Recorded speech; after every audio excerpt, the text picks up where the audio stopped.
Jasmine Crockett had humiliated dozens of Republican officials with her prosecutorial skills, but she had never made a mistake this catastrophic. As Karoline Leavitt attempted to explain administration policy, Crockett's dismissive interruptions filled the packed hearing room. "Sweetheart, save the rehearsed answers for Fox News. This is real oversight with real consequences," she declared with crushing authority. But Leavitt's next move would not only silence Crockett's attacks, it would expose her biggest political vulnerability. That if you want to see how the White House's youngest spokesperson exposed Congress's most fierce prosecutor using preparation that defied all expectations, watch this entire story and don't forget to subscribe for more shocking confrontations that the Washington establishment tried to bury. The House Committee on Oversight and Reform hearing room buzzed with unprecedented tension. That Wednesday morning in April 2026, the committee had called White House Press Secretary Karoline Leavitt to testify about the administration's border security policies, marking one of the highest-profile confrontations between the legislative and executive branches since the new administration had taken office. Congresswoman Jasmine Crockett, at 42, had spent 3 years building her reputation as one of the House's most formidable interrogators and the Democratic Party's most effective critic of Republican policies. The Texas attorney-turned-politician had earned national recognition for her prosecutorial questioning style, her ability to expose contradictions in witness testimony, and her skill at creating viral moments that dominated social media and cable news coverage. Crockett's background as a criminal defense attorney and civil rights lawyer had equipped her with interrogation techniques that proved devastating in congressional hearings. Her rapid-fire questioning, strategic document reveals, and ability to corner witnesses with their own contradictory statements had made her a rising star in Democratic politics and a frequent guest on liberal media programs. The Dallas native had become particularly known for her confrontations with Trump administration officials, where her combination of legal expertise, prosecutorial instincts, and media savvy had created some of the most watched moments in congressional oversight history. Her questioning had contributed to several high-profile resignations and policy reversals, establishing her as one of the administration's most effective critics. Karoline Leavitt, at 27, represented everything that Crockett and other Democratic critics found problematic about the Trump administration's approach to governance. The New Hampshire native had been appointed as the youngest White House press secretary in history, a move that Democrats had characterized as prioritizing loyalty and media performance over experience and competence. Leavitt's rapid rise through Republican politics had been meteoric but controversial.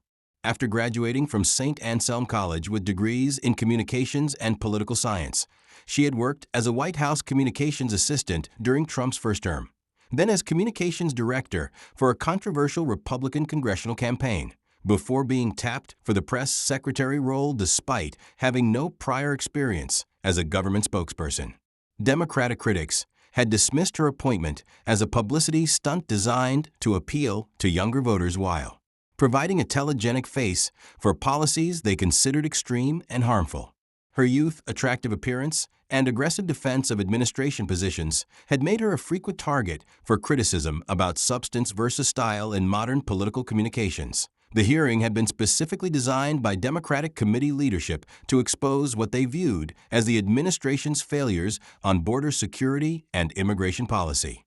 Internal Democratic strategy documents, later leaked to Politico, revealed plans to use Crockett's prosecutorial skills to create viral moments that would damage both Leavitt personally and the administration's credibility on immigration issues. What Democratic leadership hadn't anticipated was that Leavitt had spent weeks preparing for this confrontation with a level of detail and strategic thinking that would shock even her critics. Her preparation had involved extensive briefings with Border Patrol agents, immigration attorneys, policy experts, and communication strategists who had helped her anticipate every possible line of attack. The hearing room was packed with an unusual mix of political reporters, immigration advocates, border security experts, and young political operatives from both parties who recognized that this confrontation could define both women's careers and influence broader debates about age, experience, and political effectiveness. As Karoline Leavitt entered the hearing room that morning, she carried herself with quiet confidence that suggested someone who had prepared extensively for this moment. Her professional demeanor and obvious focus contrasted sharply with the circus atmosphere that often surrounded high-profile congressional hearings, immediately commanding respect from observers who had expected a nervous young spokesperson out of her depth. Congresswoman Crockett took her position on the committee with a commanding presence that had made her one of the House's most feared interrogators. Her opening statement was calculated to establish dominance, while positioning the hearing as a test of the administration's competence and honesty on immigration policy. Ms. Leavitt, thank you for appearing before this committee, Crockett began, her tone already carrying the prosecutorial edge that had intimidated countless witnesses. I want to start by noting that you are the youngest press secretary in history, appointed to defend policies that affect millions of lives. I hope you understand the gravity of the responsibility you've accepted. The opening was designed to highlight Leavitt's youth and inexperience, while suggesting that she was unqualified for the position she held. It reflected Democratic talking points about the administration prioritizing loyalty over competence in key appointments. Leavitt responded with calm professionalism that immediately caught Crockett off guard. Congresswoman Crockett, I appreciate the opportunity to discuss our border security policies with this committee. Age and experience take many forms, and I believe my preparation and the administration's record speak for themselves. The response was confident without being defensive, suggesting that Leavitt was prepared to engage seriously with policy questions rather than simply deflecting criticism. Crockett attempted to establish her interrogation rhythm through aggressive questioning designed to expose inconsistencies in administration policy. Ms. Leavitt, your administration claims to have secured the border, but encounters with Border Patrol have increased by 23% in the past 6 months. How do you explain this contradiction? The question was designed to force Leavitt into either admitting policy failure or making claims that could be easily contradicted with government data that Crockett had prepared to reveal. Leavitt's response demonstrated preparation that surprised everyone in the hearing room. Congresswoman Crockett, I appreciate the question, but I believe your statistic reflects a misunderstanding of how border encounter data should be interpreted in the context of seasonal migration patterns and policy implementation timelines. She produced a comprehensive briefing book that she had clearly prepared extensively. Border encounters increased during the traditional spring migration season, but if you examine the data over a 12-month period and adjust for seasonal variations, encounters are actually down 31% compared to the same period under the previous administration. The statistical correction was precise and demonstrated that Leavitt had prepared for this specific line of questioning, while having access to more comprehensive data than Crockett had anticipated. Crockett attempted to dismiss the response through her typical aggressive follow-up tactics. Ms. Leavitt, you can manipulate statistics all you want, but the reality is that families are still being separated. Children are still in detention facilities, and your policies are still causing humanitarian crises. The attack was emotional and designed to force Leavitt into a defensive position about controversial policies. But Leavitt's response would begin to expose the limitations of Crockett's preparation and understanding of actual policy implementation. Congresswoman Crockett, I understand your concern about humanitarian issues, and I'd like to address each of your points with specific information about our current policies and their outcomes, Leavitt replied, clicking through prepared slides that appeared on the hearing room's display screens. The visual presentation was unexpected and demonstrated a level of preparation that Crockett hadn't encountered from previous administration witnesses. Family separations have decreased by 87% under our current policies compared to peak levels during the previous administration, Leavitt explained, showing comprehensive data that appeared to contradict Democratic criticisms. Average detention time for unaccompanied minors has been reduced from 47 days to 12 days, and our new processing centers have increased capacity for humane treatment while expediting legal proceedings. The policy details were specific and suggested that Leavitt had access to operational information that contradicted the narrative of continued humanitarian crisis that Democrats had been promoting. Crockett was beginning to realize that her usual tactics were ineffective against someone who had prepared comprehensive responses to her standard lines of attack. Her opening statement was calculated to establish dominance, while positioning the hearing as a test of the administration's competence and honesty on immigration policy. Ms. Leavitt, thank you for appearing before this committee, Crockett began, her tone already carrying the prosecutorial edge that had intimidated countless witnesses. I want to start by noting that you are the youngest press secretary in history, appointed to defend policies that affect millions of lives. I hope you understand the gravity of the responsibility you've accepted. The opening was designed to highlight Leavitt's youth and inexperience, while suggesting that she was unqualified for the position she held. It reflected Democratic talking points about the administration prioritizing loyalty over competence in key appointments. Leavitt responded with calm professionalism that immediately caught Crockett off guard. Congresswoman Crockett, I appreciate the opportunity to discuss our border security policies with this committee. Age and experience take many forms, and I believe my preparation and the administration's record speak for themselves. The response was confident without being defensive, suggesting that Leavitt was prepared to engage seriously with policy questions rather than simply deflecting criticism. Crockett attempted to establish her interrogation rhythm through aggressive questioning designed to expose inconsistencies in administration policy. Ms. Leavitt, your administration claims to have secured the border, but encounters with Border Patrol have increased by 23% in the past 6 months. She attempted to regain control through personal intimidation. Ms. Leavitt, these numbers sound impressive, but you're reading from talking points prepared by others. Do you have any personal experience with immigration policy, or are you just a pretty face reading scripts written by older, more experienced advisors? The attack was personal and condescending, designed to undermine Leavitt's credibility while suggesting that she was merely a spokesperson without real knowledge or authority. Leavitt's response would deliver the first devastating blow to Crockett's credibility and approach. Congresswoman Crockett, I appreciate your question because it allows me to clarify something important about my background and preparation for this role.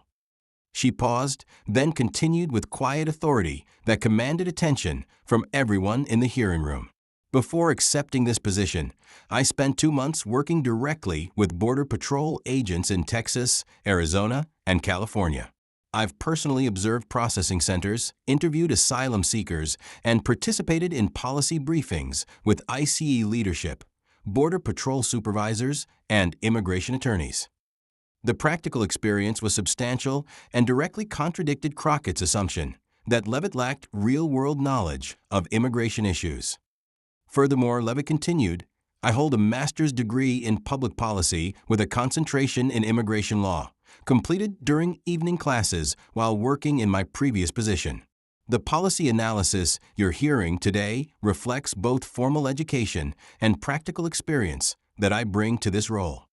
The educational credentials were impressive and demonstrated that Leavitt's appointment wasn't just based on political loyalty, but on actual relevant qualifications that Crockett had either ignored or been unaware of. Crockett attempted to recover through aggressive fact-checking designed to expose errors or inconsistencies in Leavitt's testimony. Ms. Leavitt, you claim family separations have decreased, but NGO reports indicate that separations are continuing under different classifications that make them harder to track. The challenge was technical and designed to force Leavitt into either admitting problems with administration policy or making claims that could be contradicted with advocacy group research. Leavitt's response would demonstrate both her policy knowledge and her understanding of the political dimensions of immigration debates.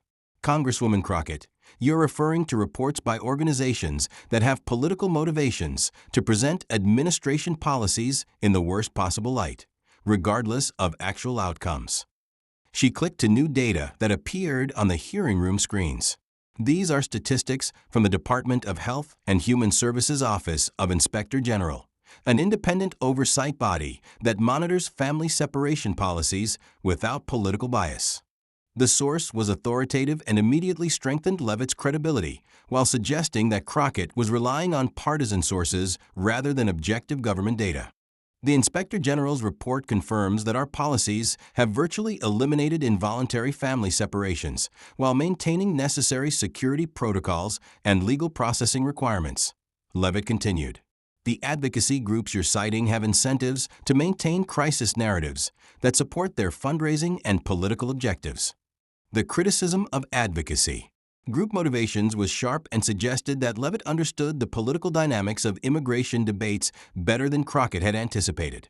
Crockett was now visibly frustrated, her usual confidence replaced by obvious discomfort as she realized that her preparation had been inadequate for facing someone with Leavitt's level of policy knowledge and strategic thinking.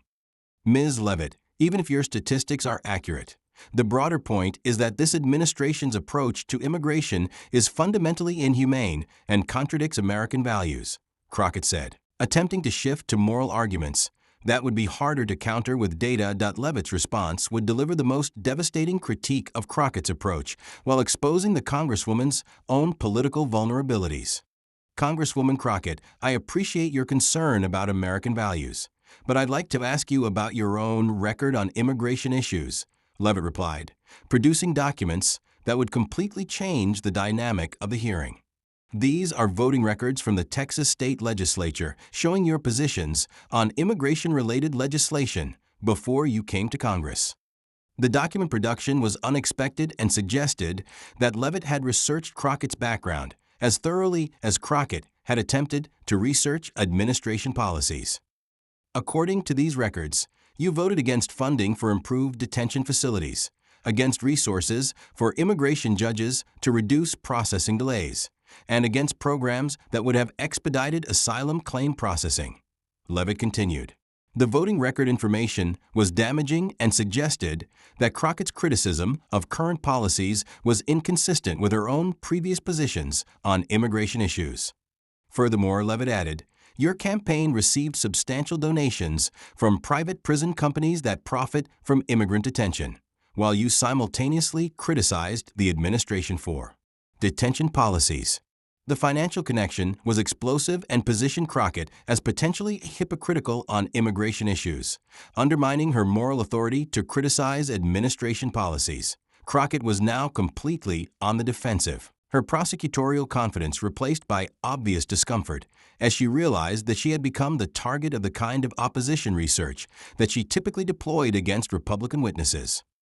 Ms. Leavitt, my voting record reflects complex political realities and legislative compromises that you clearly don't understand, Crockett stammered, her usual articulate confidence replaced by defensive explanations. Leavitt's final response would completely destroy Crockett's credibility while demonstrating the young spokesperson's sophisticated understanding of political strategy and policy analysis.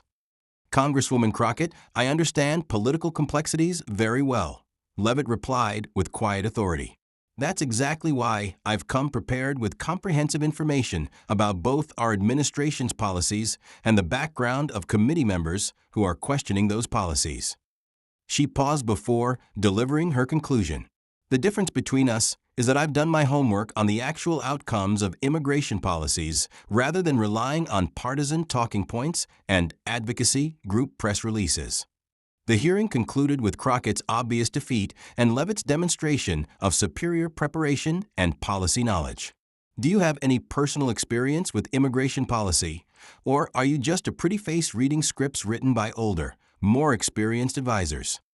The attack was personal and condescending, designed to undermine Leavitt's credibility while suggesting that she was merely a spokesperson without real knowledge or authority. Leavitt's response would deliver the first devastating blow to Crockett's credibility and approach. Congresswoman Crockett, I appreciate your question because it allows me to clarify something important about my background and preparation for this role. She paused, then continued with quiet authority that commanded attention from everyone in the hearing room. Before accepting this position, I spent 2 months working directly with Border Patrol agents in Texas, Arizona, and California. I've personally observed processing centers, interviewed asylum seekers, and participated in policy briefings with ICE leadership, Border Patrol supervisors, and immigration attorneys. The practical experience was substantial and directly contradicted Crockett's assumption that Leavitt lacked real-world knowledge of immigration issues. Furthermore, Leavitt continued, I hold a master's degree in public policy with a concentration in immigration law, completed during evening classes while working in my previous position. The confrontation became one of the most watched congressional hearings in recent memory, with clips going viral across all platforms.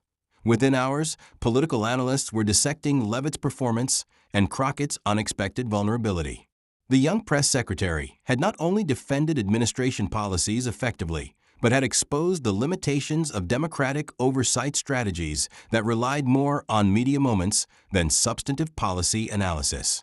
The confrontation became a case study in political preparation and the importance of understanding opponents' backgrounds and motivations rather than simply assuming superiority based on experience or political position.